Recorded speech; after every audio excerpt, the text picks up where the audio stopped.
Bien, acabamos de describir la escuela itálica, ¿no?, de medicina, cuyo exponente es bueno, Parménides, ¿no? Ellos disuelven toda la diversidad, explicando la diversidad, reduciéndola a partir de una unidad, ¿no? Como que si una particularidad fuese la expresión de la unidad de toda la diversidad. Entonces son deductivos porque una vez que descubrieron esa unidad, resuelven en esa unidad toda la diversidad, digamos, ¿no? Deducen la diversidad a partir de esa unidad como principio, y ese principio lo llaman arjé. En el extremo contrario de esa escuela itálica, de la cual Parménides es como el médico más exponente, ¿no?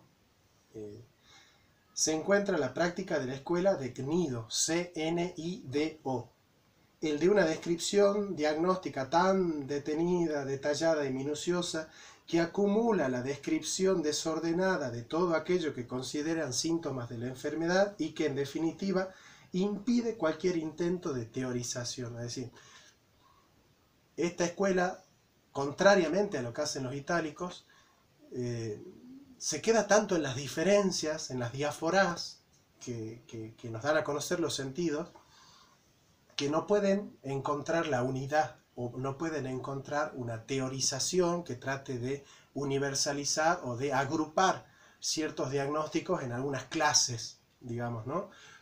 Entonces dice, bueno, este tiene esta enfermedad, el otro tiene esa otra, el otro tiene esa otra, y no pueden agrupar ciertas clases, digamos, ¿no? Ese es el defecto que tienen, ¿no? Mientras que los itálicos no pueden ir a las diferencias yendo a cada una con su experiencia, sino que resuelven la diferencia deduciéndola a partir del principio lógico. Estos, los de la escuela de Cnido, renuncian a la teorización en pos de una captación de las diáforas, de las diferencias, ¿no?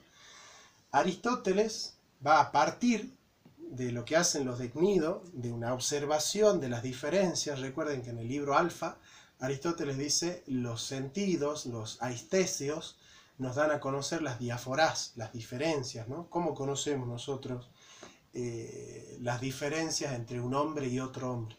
A través de los sentidos. A través de la razón conocemos la unidad que hay entre un hombre y otro hombre. Pues yo digo, animal racional y político, con la razón yo estoy captando lo que hay de unidad entre ustedes y yo, por ejemplo. Pero con los ojos yo puedo captar que uno es más flaco, que el otro es más gordo, etc. ¿Bien? Bien, ahora, si yo me quedo solo describiendo las diferencias que hay entre nosotros, no puedo teorizar. Ahora, si yo teorizo primero sin conocer las diferencias, no puedo hacer medicina. No soy científico, digamos. Frente a ambas, en el Tratado sobre la Medicina Antigua, el médico hipocrático se define como un poseedor de una techné, de una técnica, a distancia tanto de la episteme filosófica, la itálica por ejemplo, ¿no?, basada en una serie de principios teóricos deductivos. En ese sentido, los médicos eleatas son filósofos, ¿no?, como de la burda empeiría de los cnidios, el burdo empirismo de los cnidios, que se niegan a agrupar los síntomas en clases de enfermedades para poder encontrar qué hay de común entre ciertos grupos de enfermedades, digamos, ¿no?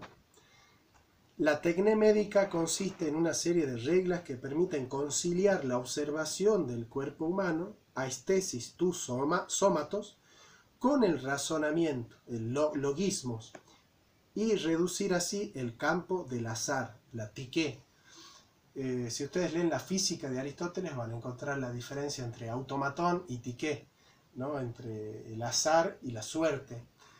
Pero, claro, Aristóteles está muy influenciado por la medicina, porque su padre era médico del rey Aminitas III, ¿no? Así que Aristóteles, antes de ser filósofo, fue médico, ¿no? De hecho, su primera intervención médica fue a los 14 años, ¿no?, en un viaje a Siracusa.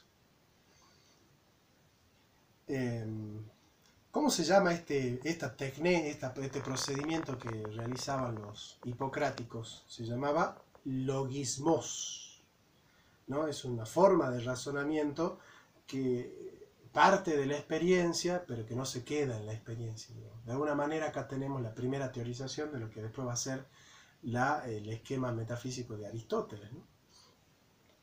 Así pues, la propuesta hipocrática, en tanto en cuanto rechaza el método analógico, sí, ¿en qué sentido? Porque los hipocráticos estos también están utilizando la analogía. Lo que pasa es que es una analogía inductiva, o sea, es una analogía que descubre lo que hay en común, pero partiendo de las diferencias observables a través de la experiencia.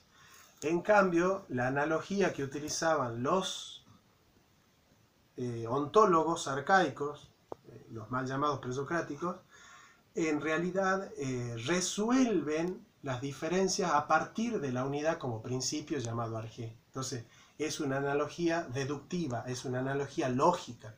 En cambio, la de los hipocráticos es una analogía científica, sensible, digamos, ¿no? Parten de la diferencia para encontrar la unidad, y no al revés, digamos. Es doblemente revolucionaria esta propuesta, ¿no? La primera innovación afecta a los principios teóricos, la segunda es ya de carácter metodológico. Desde la primera de estas perspectivas, en la línea de las aportaciones de Empédocles y un poco más tarde de Anaxágoras, los médicos hipocráticos niegan que la naturaleza pueda ser reducida o explicada por un único principio.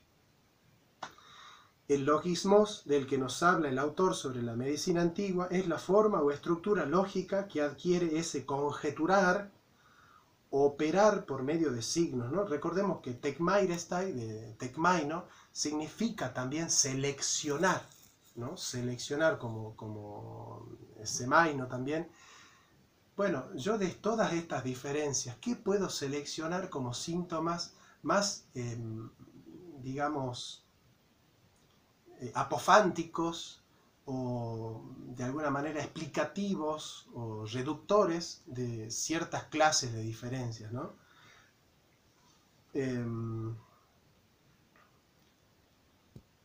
Del que este modo de operar por medio de signos del que nos hablaba el autor del Tratado sobre las Predicciones 2, es justamente eso, ¿no? El logismos, esa capacidad de encontrar el logos seleccionando los fenómenos para ver cuáles son aquellos que más expresan debidamente las diferencias, unificándolas, a partir de un análisis minucioso y no caprichoso, digamos.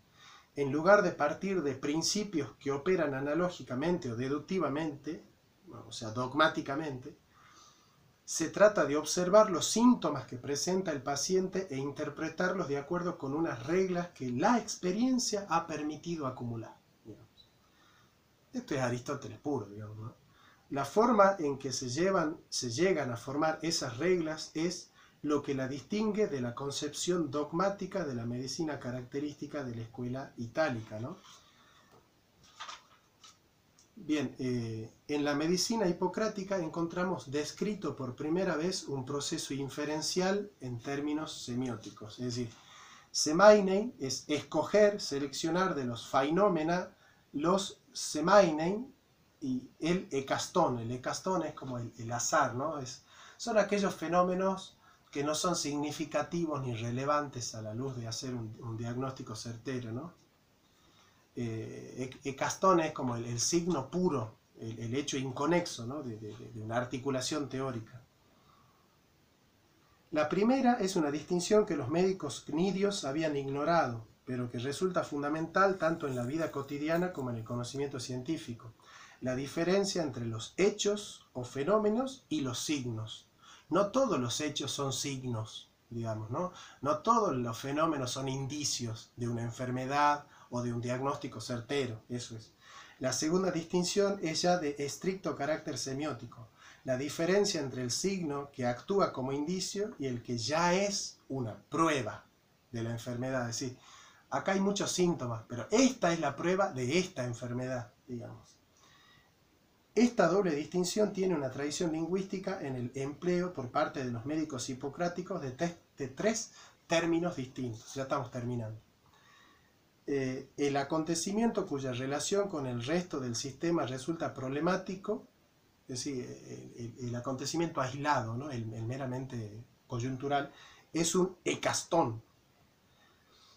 un acontecimiento cualquiera, el dato considerado por separado, eso es, tal como se usa en el Tratado sobre los aires, aguas y lugares, del que aún no se sabe ni se debe introducirse en el cuadro diagnóstico de una enfermedad porque se ignora si tiene o no relación causal con lo que produce.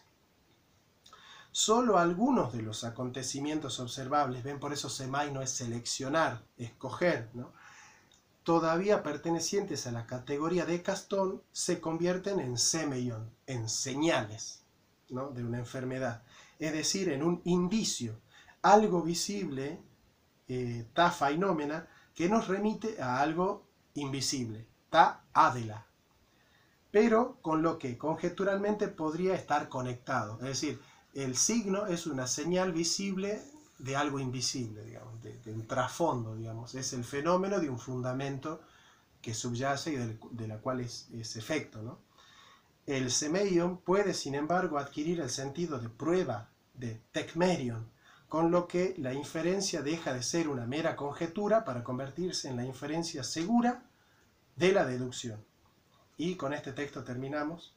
Dice el método, dice Begetti, ¿no?, el método semiótico se configuraba así, gracias a la técnica hipocrática, como un movimiento dialéctico, que procediendo de Ecastón, dado en la observación, el acontecimiento azaroso, ya dijimos, obviamente es entonces ya el momento de hablar de experiencia científica, lo transformaba en semeion, mediante una inferencia lógico-conceptual, logismos, y después en prueba, o tecmerión, para concluir, en el caso de que el círculo fuese soldado, en la capacidad de comprensión y de intervención práctica sobre siempre nuevos ekasta.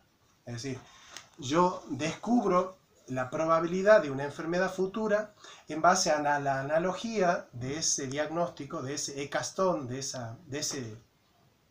ese síntoma, con otros síntomas similares. Por ejemplo, qué sé yo, la persona está bajando de peso. Bueno, eso es señal de ¿qué?